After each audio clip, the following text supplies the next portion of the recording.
Rookie quarterbacks are chewing up the NFL. For us old folks, it wasn't always like this. Football fans, Butch Stearns of the Pulse Network, Kerry Byrne of Cold Hard Football Facts.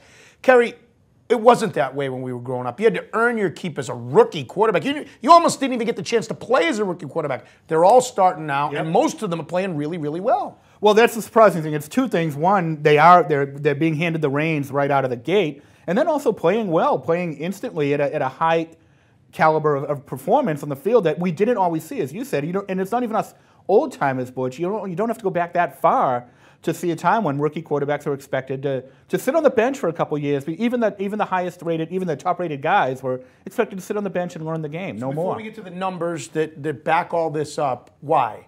Why are rookie quarterbacks chewing up the NFL in 2000? Well, there's a whole bunch of reasons why. One, they're groomed in a pro-style passing attack, more likely to be groomed in a pro-style passing attack these days, right often from high school.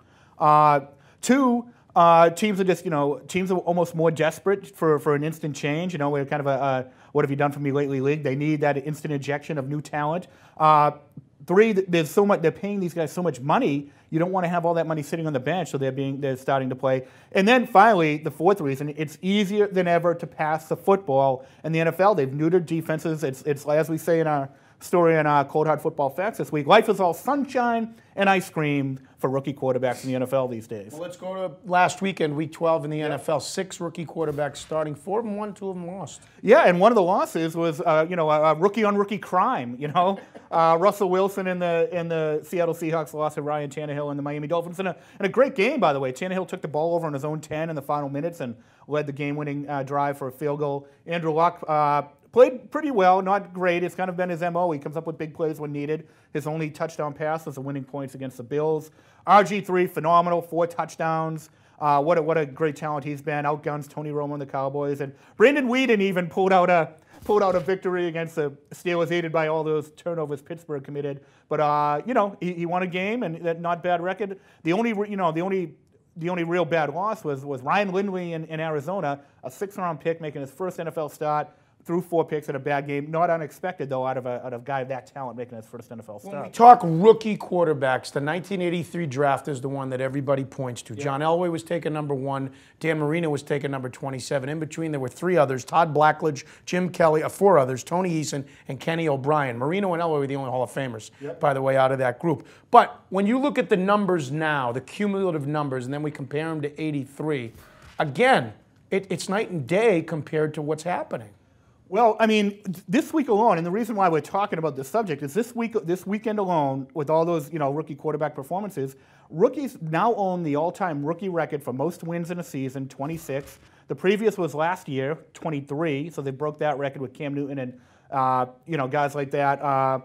They also own the record for pass completions by rookies and also passing yards by rookies, breaking in each case records set last year. Compare it to the class of '83. Guys. Yeah, I mean it was night and day.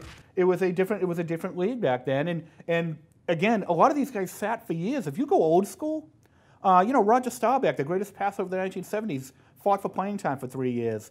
Len Dawson, the greatest, most efficient passer of the 1960s, sat for 5 years.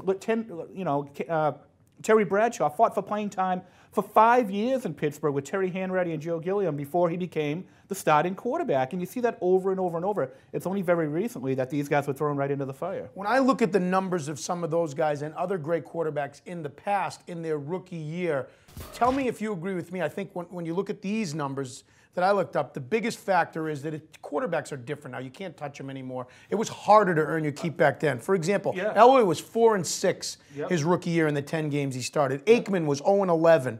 Peyton Manning was 3-13.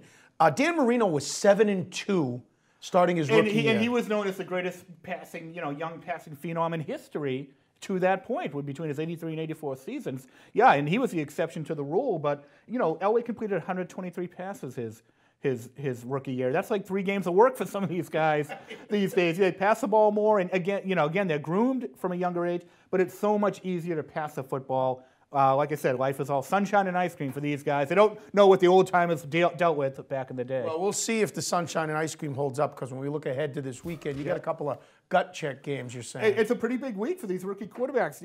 Russell Wilson going in against what's still the best pass defense in football. Ryan Tannehill playing Tom Brady and the Patriots. I mean, you know where you stand after that game. I don't think he can hold up. Andrew Luck and the Colts, you know, it should be a shootout against the Lions. And RG3 going against, in the Redskins, going against Eli Manning, the New York Giants. That should be a real interesting game in primetime.